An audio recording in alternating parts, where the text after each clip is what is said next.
तो आज हम आपको भारत के एक ऐसे स्टेट के सफर पर लेकर जा रहे हैं जहां के लोगों को सबसे शांत माना जाता है। यहां की राजधानी को द टेंपल सिटी के नाम से भी जाना जाता है। एक ऐसा स्टेट जहां है दुनिया का सबसे पुराना पत्थर और जहां आपको देखने को मिलेगा आर्किटेक्चरल मार्वेल। एक ऐसा राज्य जो पक्षियों और जानवरों के लिए है हेवन। दोस्तों, अगर आपको रॉयल बंगाल टाइगर और व्हाइट टाइगर देखना है तो यहाँ जरूर आएं। इस स्टेट की खूबसूरती यहाँ आने के बाद ही पता चलती है। यहाँ के बीचेस इतने खूबसूरत हैं कि आपका मन ही नहीं करेगा यहाँ से जाने का। दोस्तों, हम बात कर रहे हैं भारत के सबसे अनोखी उड़ीसा राज्य की। तो फिर देर किस बात की, अपना सीट बेल्ट बांध लीजिए अच्छे से और निकलते हैं उड़ीसा की एक शानदार सफर पर। दोस्तों, सबसे पहले आपको बता दें कि उड़ीसा राज्य की आबादी है 4,76,00,000 के आसपास और यहाँ पर आपको 270 लोग पर स्क्वायर किलोमीटर दिख जाएंगे। उड़ीसा भारत का खूबसूरत राज्य में से एक है और ये अपने लुभावनी समुद्री तटों, दर्शनीय मंदिरों, खूबसूरत टूरिस्ट प्लेसेस के लिए फेमस है। जगन्नाथपुरी मंदिर और कोणार्क का सूर्य मंदिर उड़ीसा के सबसे फेमस टूरिस्ट प्लेस है। इसके अलावा उड़ीसा धान की खेती और रोमांचित कर देने वाले स्थानों के साथ साथ ऐतिहासिक मॉन्यूमेंट्स के लिए भी जाना जाता है। उड़ीसा को पहले कलिंगा और उत्कल के नाम से जाना जाता था और इस राज्य का नाम कई बार बदला गया है। उड़ीसा पर मुगल सल्तनत और अंग्रेजों ने भी कब्जा किया है। सिर्फ यही नहीं, हिटलर ने सेकेंड वर्ल्ड वॉर के दौरान उड़ीसा पर कब्जा करने की प्लान बनाई थी, क्योंकि हिटलर का मानना था कि उड़ीसा में बहुत नेचुरल सब्सटेंस है जिसकी वजह से कोई भी जंग जीत सकते हैं। लेकिन हिटलर का यह सपना सिर्फ एक सपना बनकर ही रह गया। इसके अलावा उड़ीसा मौर्य साम्राज्य के शासक अशोक से संबंधित है। महाराज अशोक सबसे महान मौर्य शासक थे जिन्होंने लगभग पूरे भारत और आसपास के देशों पर फतह हासिल कर ली थी। उड़ीसा कलिंग शासन के दौरान बहुत फेमस हुआ था। 261 ईसा पूर्व कलिंग युद्ध के दौरान खून खराबे को देखने के बाद अशोक का मन का भाव इसी स्थान पर हुआ था और उन्होंने बौद्ध धर्म को अपना लिया था। दोस्तों, सबसे पहले उड़ीसा में आने वालों में महाभारत काल के पहाड़ों की जनजातियों के लोग थे जिन्हें सवर और सओरा कहा जाता था। उड़ीसा का एग्जिस्टेंस प्राचीन काल से है, इसीलिए यहाँ कई तरह के मॉन्यूमेंट्स हैं जो अब वर्ल्ड हेरिटेज साइट्स में शामिल हैं। और इसके अलावा भी कई सारे अलग अलग मॉन्यूमेंट्स हैं जो कि आज उड़ीसा की वास्तुकला में चार चांद लगा रहे हैं। उड़ीसा एक कल्चरली रिच स्टेट है। उड़ीसा की कल्चर के बारे में बहुत कम लोगों को ये बात पता होगी कि यहाँ 62 समुदाय के लोग निवास करते हैं और सभी समुदाय के लोगों को अपनी एक अलग ही कल्चर है। राज्य की कल्चर हिंदू, बौद्ध और जैन धर्म का एक मिश्रण है। यहाँ के आदिवासी लोगों की जो कल्चर है उसको राज्य का अहम हिस्सा माना जाता है। उड़ीसा राज्य के ओडिसी डांस की जितनी तारीफ की जाए उतनी कम है। ओडिसी डांस को दुनिया भर में सराहा जाता है और इस फोक डांस को देखने और सीखने के लिए दूर दूर से लोग आते हैं। ओडिसी डांस की मुद्राएं बहुत आकर्षित और दिलचस्प होती है, मन करता है कि बस देखते ही जाएं। उड़ीसा के इस डांस फॉर्म को सबसे पुराना माना जाता है। दोस्तों, उड़ीसा की आर्ट, कल्चर, फेस्टिवल और म्यूजिक इस राज्य को अपनी अलग ही पहचान दिलाते हैं। उड़ीसा राज्य में कई त्योहार मनाए जाते हैं जिनका अपना एक अलग इम्पोर्टेंस है और ये त्योहार राज्य के आर्ट, कल्चर और ट्रेडिशन को उजागर करने में अपनी भूमिका निभाते हैं।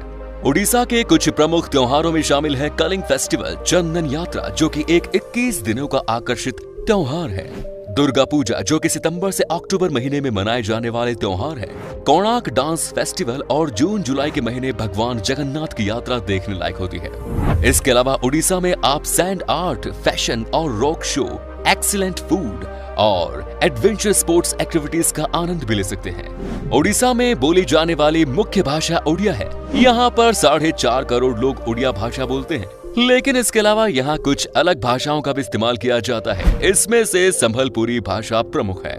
सोने चांदी पर की जाने वाली तार की खूबसूरत कारीगरी के लिए उड़ीसा को एक अलग ही पहचान मिलती है और ये फ्लिग्री के नाम से जाने जाते हैं। इस आर्ट को गौर से देखने पर पता चलता है कि सोने और चांदी पर कितनी बारीकी से काम किया गया। आपकी जानकारी के लिए बता दें कि रिपब्लिक डे की झांकी में उड़ीसा के इस खूबसूरत कारीगरों को शामिल किया जाता है। इसके अलावा उड़ीसा की संभल और इक्कत साड़ियां भारत में बहुत पॉपुलर हैं। यहाँ साड़ियां हाथों की कारीगरी यानी कि हैंडलूम से बनाई जाती है। दोस्तों, भारत में हनुमान जी की सबसे बड़ी मूर्ति उड़ीसा की पापोंश में स्थित है और ये स्थान हनुमान वाटिका के नाम से फेमस है। ओडिशा के सबसे धार्मिक जगह पुरी के जगन्नाथ मंदिर और भगवान जगन्नाथ की रथ यात्रा वर्ल्ड फेमस है और कोणार्क के सूर्य मंदिर को देखने के लिए हर साल लाखों टूरिस्ट्स आते हैं। ब्रह्मपुर के पास जोगदा में स्थित राजा अशोक का फेमस शिलालेख और कटक का बारबाटी किला भारत के आर्कियोलॉजिकल हिस्ट्री में बहुत इंपॉर्टेंट है। राज्य के 64% से भी ज्यादा लोग एग्रीकल्चर पर डिपेंडेंट हैं। कुल 87 लाख 89,000 हेक्टेयर भूमि पर सिंचाई की फैसिलिटीज अवेलेबल है। चावल, तिलहन, मूंगफली, दाल, जूट, गन्ना, नारियल, हल्दी जैसे फसलें यहाँ उगाई जाती हैं। बात की जाए यहाँ की लिटरेसी रेट की तो ये 81%, यानी कि यहाँ पर हर 100 में से 81 इंसान पढ़े लिखे हैं। दोस्तों, क्या आपने सिबिलीपाल वाइल्ड लाइफ सेंचुरी के बारे में सुना है? अगर नहीं तो आपको बता दें कि उड़ीसा के इस वाइल्ड लाइफ सेंचुरी पर आपको 100 से ज्यादा रॉयल बंगाल टाइगर देखने को मिलेंगे। दोस्तों, उड़ीसा के लोगों के बीच में भी मछली खाने का बड़ा शौक है। कोलकाता की तरह यहाँ पर 100 से ज्यादा स्पीशीज की मछलियाँ मिलती हैं और उनसे तरह तरह की लाजवाब रेसिपीज बनाई जाती हैं। अगर आपको उड़ीसा जाने का मौका मिले तो आप यहाँ के खाने का जायका जरूर लीजिएगा। सिर्फ मछलियाँ ही नहीं दोस्तों, उड़ीसा में भी आपको तरह तरह की मिठाई खाने को मिलेंगी। यहाँ मिठाई खाना सबको पसंद है। दिन हो या रात, खाने के बाद कुछ मीठा तो यहाँ चलता ही है। उड़ीसा की मिठाई भी बहुत ही अलग तरह की होती है। यहाँ पर आपको खाने के लिए रसगुल्ले से लेकर रस मलाई तक सब मिल जाएंगे। दोस्तों, उड़ीसा का मौसम भी बहुत ही कमाल का होता है। यहाँ पर हमेशा बारिश होती है और इसीलिए यहाँ पर आपका दिल लगा रहेगा। राज्य में चारों तरफ हरियाली है और जब बारिश होती है तो उसके बाद तो यहाँ का नजारा ही अलग लगता है। चारों ओर देखकर ऐसा लगता है कि मानो जन्नत हो। यहाँ पर साफ सफाई का भी खूब ख्याल रखा जाता है। आपको यहाँ कहीं भी गंदगी नहीं मिलेगी। चलिए अब बात करते हैं उड़ीसा की उन जगहों की जहाँ आप घूमने जा सकते हैं और साथ ही हम बताएंगे आपको कितना पैसा खर्च करना पड़ेगा उड़ीसा घूमने के लिए। नंबर 1 इज जगन्नाथ मंदिर।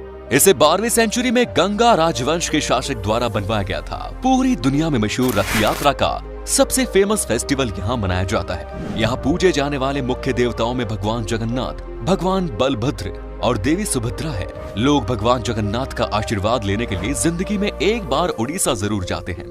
ये मंदिर 4 धाम यात्रा में भी आता है, जो है पुरी, द्वारिका, रामेश्वरम और बद्रीनाथ। मंदिर शहर के बीचों बीच एक ऊंचे चबूतरे पर बना है। करीब 7 मीटर ऊंची दीवारों से घिरा ये मंदिर देखने में बेहद खूबसूरत लगता है। मंदिर में जाने के भी नियम है और गैर हिंदू को जाने की परमिशन नहीं है। Next is Bhubaneswar. दोस्तों, ये है खूबसूरत राज्य उड़ीसा की राजधानी शहर। मंदिरों का शहर के नाम से जाना जाने वाला भुवनेश्वर उड़ीसा में घूमने के लिए सबसे अच्छे टूरिस्ट प्लेसेस में से एक है। ओडिशा की राजधानी के रूप में जाना जाने वाला ये शहर लंबे समय तक राजा शिशुपाल के शासन में था। ये हिस्ट्री, हेरिटेज और अर्बनाइजेशन का एक एक्सीलेंट एग्जाम्पल है। भुवनेश्वर में आपको अद्भुत मंदिर और उन पर किया गया काम, वाइल्ड लाइफ सेंचुरी, गुफाएं जैसे कई भव्य चीजें देखने को मिलेंगी। धौली हिल्स, उदयगिरी और खंडगिरी गुफाएं, बिंदु सरोवर, नंदन कानन जूलॉजिकल पार्क यहाँ के मेजर अट्रैक्शंस हैं। आप यहाँ पर आराम से घूम सकते हैं और सबसे अच्छी बात है कि इस शहर में आपको एक से बढ़कर एक लोकल डिशेस खाने को मिलेंगी। भुवनेश्वर शहर काफी सस्ता भी है। Next is Puri. ओडिशा में स्थित पुरी ईस्ट इंडिया के एक खूबसूरत शहर है जो राजधानी भुवनेश्वर से सिर्फ 60 किलोमीटर दूर है। पुरी में कई खूबसूरत मंदिर मौजूद हैं, जिनमें से सबसे पॉपुलर है भगवान जगन्नाथ जी के मंदिर। अगर आप किसी मरीन जगह पर छुट्टियां मनाने का प्लान बना रहे हैं तो आपको एक बार पुरी जरूर जाना चाहिए। ये जगह 4 धाम यात्रा में भी महत्व रखती है। पुरी बीच फेस्टिवल, पुरी जगन्नाथ मंदिर, चिल्का झील और बर्ड सेंचुरी और गुंडीचा घर मंदिर यहाँ के मेजर अट्रैक्शंस हैं। नेक्स्ट इज कोणार्क मंदिर। दोस्तों, कोणार्क एंशिएंट आर्ट और स्कल्पचर पटभूमि है और ओडिशा का सबसे अच्छा डेस्टिनेशन है। भारत के 7 अजूबों में से एक कोणार्क का सूर्य मंदिर की नक्काशी को देखने के लिए यहाँ साल भर टूरिस्ट की भीड़ जमा रहती है। ये मंदिर यूनेस्को वर्ल्ड हेरिटेज साइट्स की लिस्ट में भी शामिल है। कोणार्क सूर्य मंदिर के मुख्य देवता भगवान सूर्य नारायण हैं। अद्भुत मंदिरों के अलावा शहर में समुद्र तट देखने के साथ साथ यहाँ एक एंटरटेनिंग आर्कियोलॉजिकल म्यूजियम भी है। Next is Jaipur. Nature lovers के लिए जयपुर उड़ीसा के सबसे देखे जाने वाले टूरिस्ट प्लेसेस में से एक है। जयपुर शहर 16वीं सेंचुरी में सूर्यवंशी राजवंश द्वारा स्थापित किया गया था। पूर्वी घाट पर्वतमाला के बीच स्थित जयपुर उड़ीसा में घूमने के लिए सबसे पॉपुलर जगहों में से एक है, जो घने जंगलों, धुंध में छिपी घाटियों से मिली हुई है और यहाँ की खूबसूरत झरने देश भर से टूरिस्ट्स को आकर्षित करती हैं। Next is Paradip. देश के सबसे इंपॉर्टेंट और सबसे पुराने बंदरगाहों में से एक ऐतिहासिक पारादीप जगत सिंहपुर जिले में स्थित है। पारादीप कोस्टल लैंडस्केप, खूबसूरत मरीन बीच, घने जंगल, झरनों और किलों के साथ साथ भरा पड़ा है। समुद्र तट के किनारे बसे देश के सबसे अच्छे डेस्टिनेशंस में से एक पारादीप को देखने के लिए दुनिया भर से लोग आते हैं। पारादीप से महानदी और बंगाल की खाड़ी के मुहाने के खूबसूरत संगम पर विशाल जहाजों और अन्य समुद्री गतिविधियों को देखा जा सकता है। पारादीप बंदरगाह है, गहीर माथा सेंचुरी और समुद्र तट लाइट हाउस और झनकड़ी यहाँ के प्रमुख आकर्षण है। Next is Cuttack. Mahanadi delta की नोक पर स्थित कटक पहले की राजधानी है और उड़ीसा का दूसरा सबसे बड़ा शहर और उड़ीसा में घूमने के लिए सबसे खूबसूरत जगहों में से एक है। कटक का इतिहास 1000 साल से भी पुराना है। अब कटक को देश के सबसे वेल प्लान्ड मिलेनियम शहरों में गिना जाता है। महानदी बैराज, बाराबती का किला, भीतर Kanika wild life sanctuary, Ansupa झील और सिंहनाथ और भट्टारिका के मंदिर यहाँ के मेजर टूरिस्ट स्पॉट्स हैं। दोस्तों चलिए अब आपको बताते हैं कि कितने पैसे खर्च करने पड़ेंगे उड़ीसा की सैर पर आपको। अगर आप अकेले सफर पर हैं तो आपको हफ्ते में लगभग 15,000 रुपए खर्च करने पड़ेंगे और यहाँ आपको कम से कम पैसों में होटल मिल जाएंगे रहने के लिए। दोस्तों ये था उड़ीसा। आप में से अगर कोई है उड़ीसा से तो हमें कमेंट्स में जरूर बताएं। ये भी बताना कि आप कहां से हैं। उड़ीसा और इसके टूरिस्ट प्लेसेस के बारे में अगर आप और जानना चाहते हैं तो कमेंट्स में लिखिए नेक्स्ट पार्ट 2। उम्मीद है आपको ये एपिसोड पसंद आया होगा। वीडियो को लाइक कीजिएगा और अपने दोस्तों और रिश्तेदारों के साथ शेयर करना ना भूलें। हमारे चैनल को भी सब्सक्राइब जरूर करें। वीडियो को अंत तक देखने के लिए सभी का शुक्रिया। फिर मुलाकात होगी। धन्यवाद।